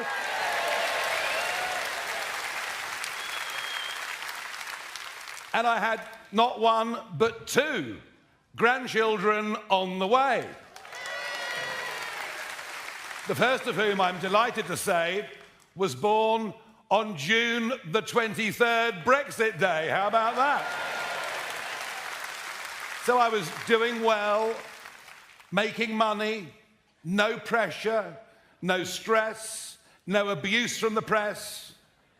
Life couldn't have been better.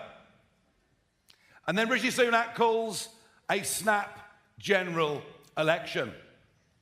And I think to myself, given the short time period, is there anything I can do? And actually, would I want to do it? Would I want to give up a really comfortable, easy life and one that involved weekends off? Would I want to give it up? And would it be possible in such a short time frame? Well, I thought to myself, we've just had 14 years of Conservative government. And the last few years, since Boris won in 2019, has been one of a complete breach of trust with the British public on a truly historic scale. And I felt I was upset about it for the damage it does to democracy, but also upset about it because, don't forget, I stood aside in that 2019 general election because we wanted to get Brexit over the line after all those years of agony and struggle. And I thought, well, we have left, but have we taken back control of our borders? No. Have we given our 5.5 to 6 million men and women running their own businesses? Have we deregulated and made their lives easier and better? No. In fact, at almost every level, we've been betrayed. And then I thought about what was happening on our streets. The rise of knife crime, the rise of gun crime, the fear of people, even in the smartest parts of London, to go out for a drink or dinner and for a man to wear a watch or a woman to wear jewellery. I thought about what mass, uncontrolled immigration on a scale the likes of which we'd never seen had done to divide our communities. I looked at the fact that, frankly, without massive public borrowing, there would have been no growth in our economy for year after year after year. An NHS in which you can't get a GP appointment, roads that are clogged beyond comprehension, and frankly, I thought to myself, Britain is broken. And then I couldn't help it. Well, if Britain is broken, then logically, Britain needs reform.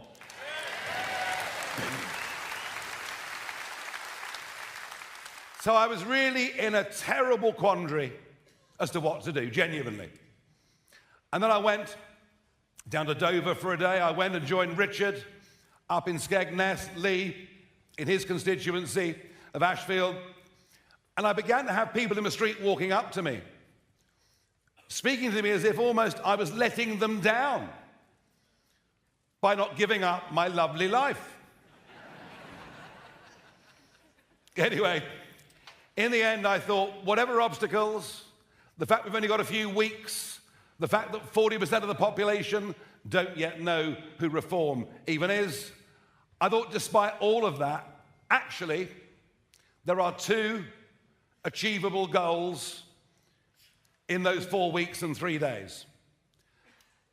The first clear, achievable goal was to get millions of votes, and the second, knowing as I do from bitter experience how difficult the first past the post system is, but I believe that we could establish a beachhead in Parliament by getting a few people elected. And I'm proud to say that in the early hours of the 5th of July, both of those objectives were realised.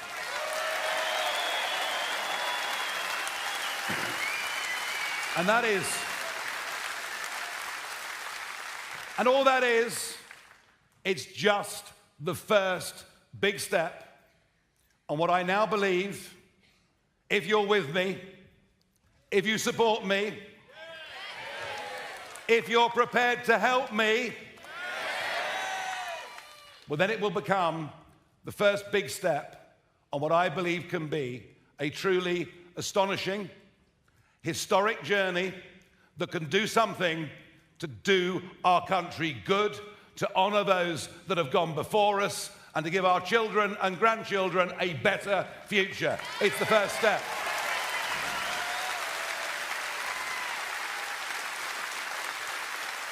Now, we could have done better.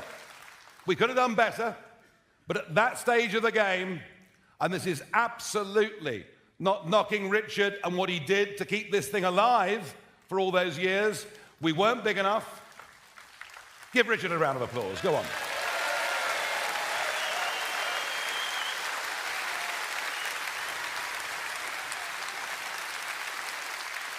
We just, at that stage of our development, we weren't big enough, wealthy enough, professional enough to vet general election candidates properly.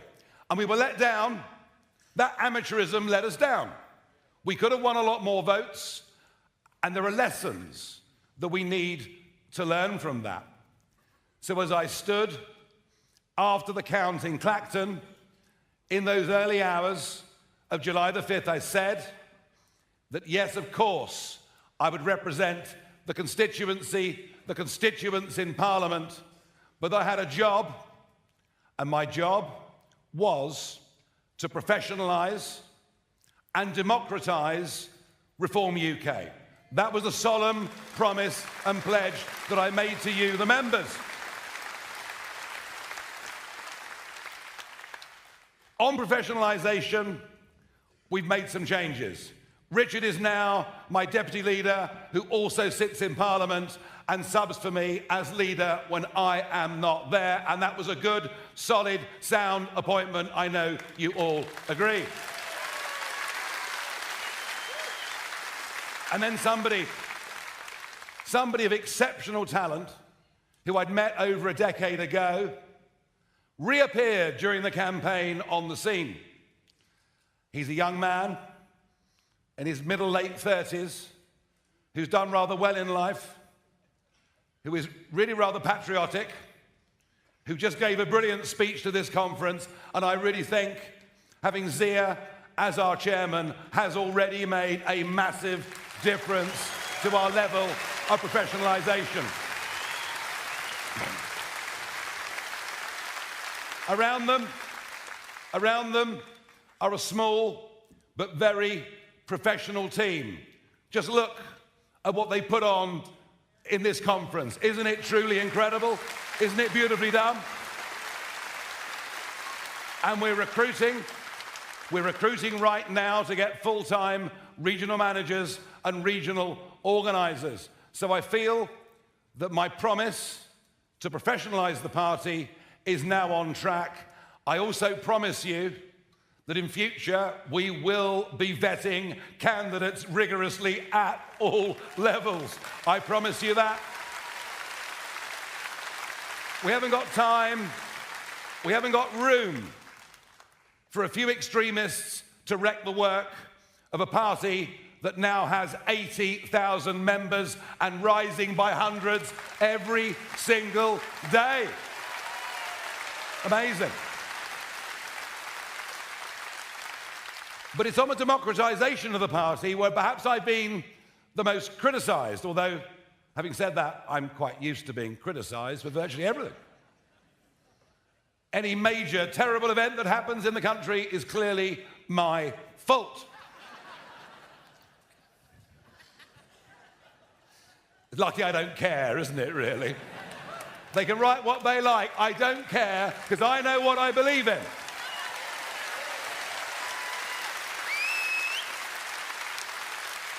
Now, I set this up as a limited company guaranteed by shares, and I owned 60% of the shares.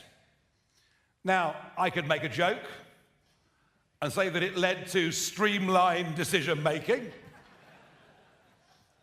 but I did it for two reasons. One, we had no time to get established, and it needed somebody of experience to make decisions, right or wrong, and that structure allowed me to do that. But secondly, I did it because new or nascent political parties are vulnerable to being hijacked by extremist groups and bad actors. And all the while I had control of it, that could never happen. That could never happen. Because we don't want extremists. We don't want bigots. We don't want people who think that way, because we represent the silent, decent majority of this great country that we live in.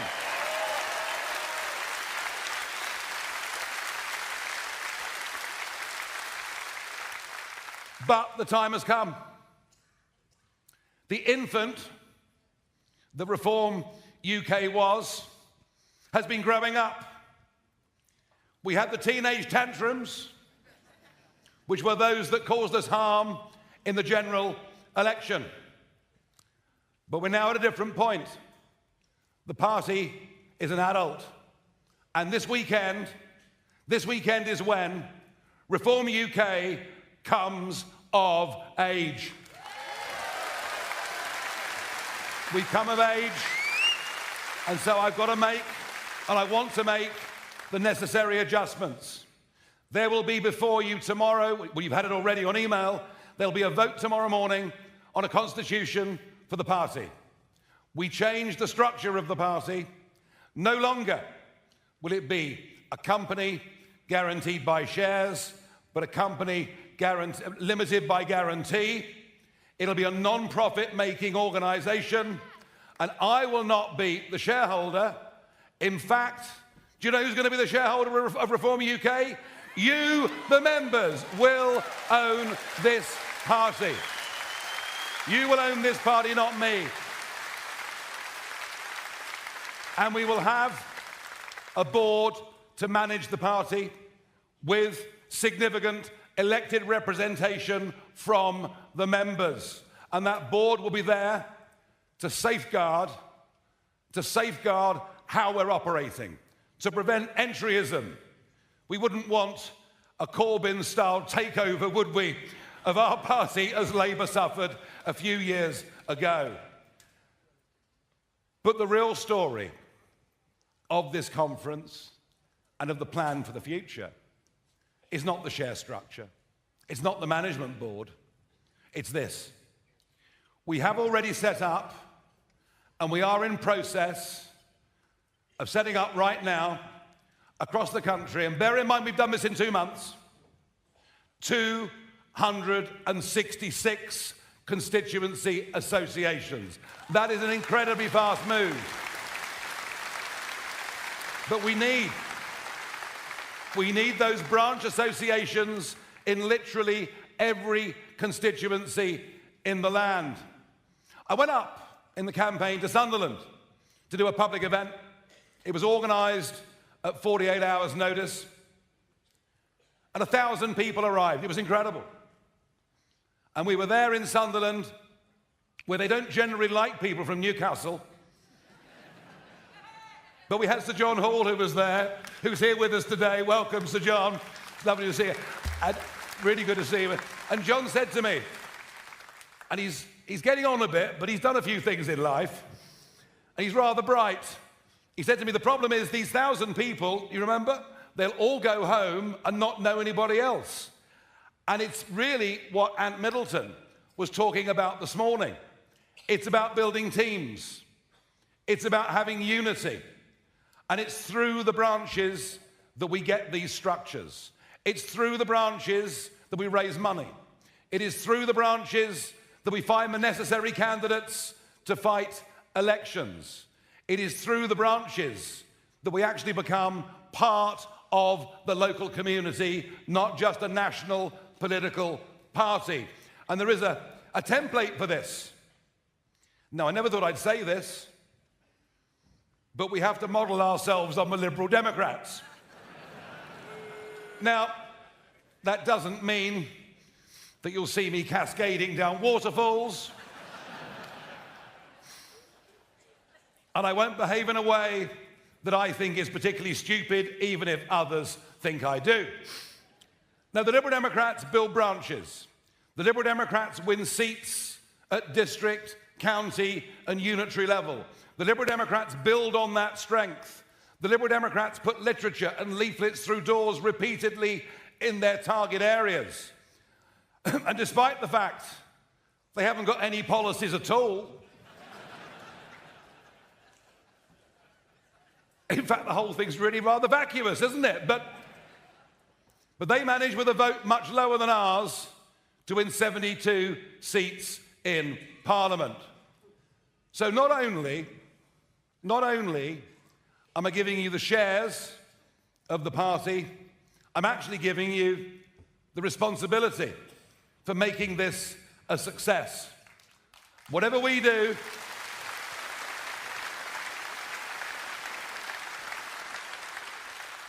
whatever I do, or Richard does, or Zia does, or the rest of the MPs do, whatever our management team do, whatever our social media guys do, that can only take us so far. We will not realise our dream unless the People's Army of supporters are organised, unless the People's Army of supporters are helped to professionalise, unless that People's Armies fight elections not just as a paper name on the ballot, but with the intention of winning as many seats as we can. This party will succeed or fail in its historic mission, according to what you 4,000 good folk are able to do and to impart over the course of the next few years. It's up to you. It really is up to you. Now, I'm used to being on impossible political journeys. I was told, Nigel, you're wasting your time. You're wasting your breath. Britain will never, ever leave the European Union. Well, it might have taken a long time, but you know what? we damn well did it against the entirety of the British establishment. And so, when Zia comes along as chairman and says, well, it's obvious, we're fighting to win the next general election. And people think, that Zia bloke, you know, I mean, he might have been all right in business, but he's lost his marbles. But I don't think there's ever been a time when there is greater disenchantment in the two big parties that have dominated our political life for the last 100 years. Labour have not won through love. So the opportunity is there, and that is why we must take the English county council elections next year, plus areas like Doncaster and areas like Thurrock, where the district councils are up. Our first big test of fire comes on the first Thursday in May next year. We're going to need over 2,000 candidates. We're going to need you organised behind them, helping them. I genuinely believe if we get next May right, we can produce a result that is truly astonishing. We can get hundreds and hundreds and hundreds of people elected to councils, to be given positions of responsibility, to make us part of the lives of folk living in their communities. The opportunity is enormous. So I ask you, are you going to help us in this historic mission? Thank you.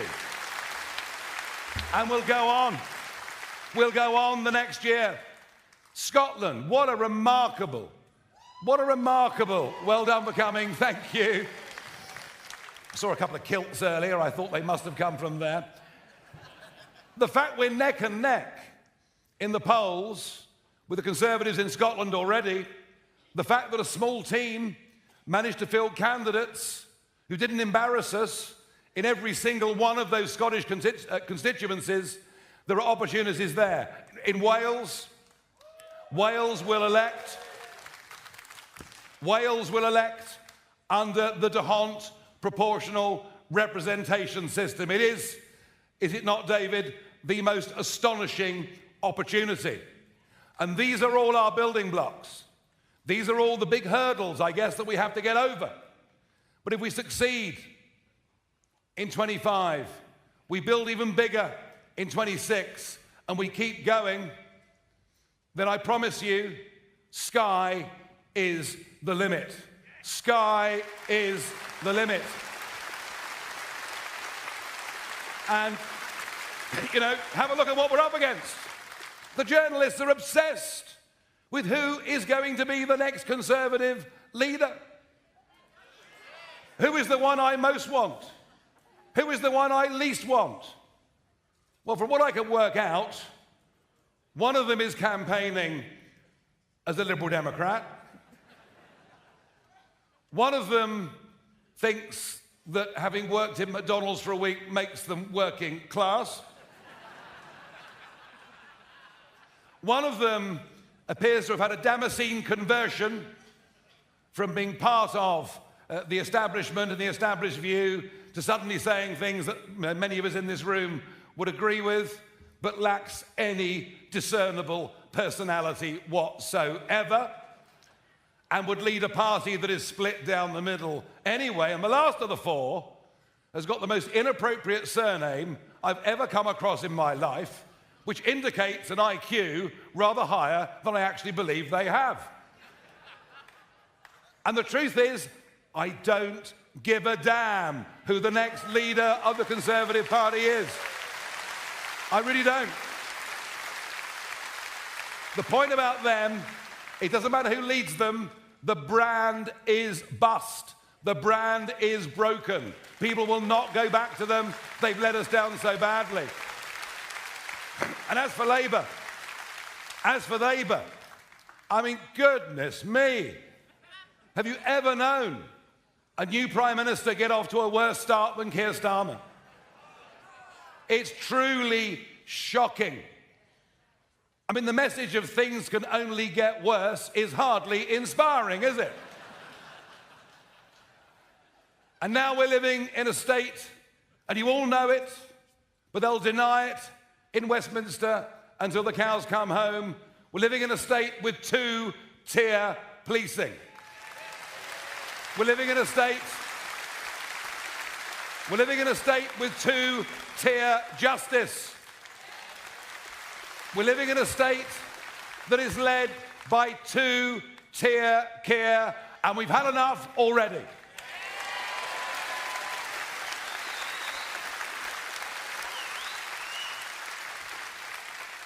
One in four of those that voted Labour in the general election on July the 4th, 1 in 4 already say they are considering, they are inclined to vote for Reform UK. Already.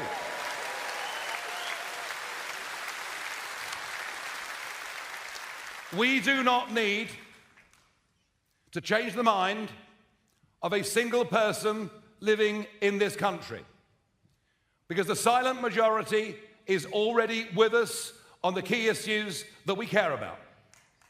We can win the next general election just with the numbers of people that agree with our principles, that agree that family, that agree that community, that agree that country should be the things that absolutely that everybody in British public life campaigns for, because they are the most important things to all of us that live here.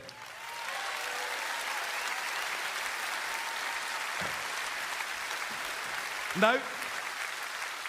What we have to do is to be credible. What we have to do is to be on the ground everywhere. What we have to do is to show that we can bring success after success after success. If we do those things, we genuinely can. I never thought I'd say this, but I genuinely believe we can change the future of politics. We can change the future of our country. We can perhaps get back a little bit of pride in what it is to be British, what it is to respect our history, what it is to stand up for our values, what it is to understand the Judeo-Christian culture underpins everything we are, everything we've ever stood for, everything we believe. To end this madness that is going through corporate life, that is going through, in fact, most of the public sector. Which reminds me, there's a lady called Dame Alison Rose. Now, she was the head of NatWest Bank, but saw fit for her organisation not just to debank me, but to leak confidential information about me to her mates at the BBC. Well, of course, she was fired, and I was delighted, but she's now got a big new Heidi Pay job. Isn't that good? She's gone to Mishcon to Raya, and she's in charge of equality, diversity, and inclusion. So given her track record, we wish Mishcon to Raya the very, very best of luck. But we believe in meritocracy. We believe that a society looks after its weak, but encourages everybody else to do the very best it can. And we don't care in this party. We don't care about skin colour. We don't care about orientation. We couldn't care less who you are. We care whether you share the values of this country. We care whether you obey the law. And we'll judge you on who you are. We'll judge you on who you are as a person. Isn't this what everybody wants? Is that what we're going to fight for? Can we succeed? Can we make history? Are you going to be part of it? Thank you very, very much indeed.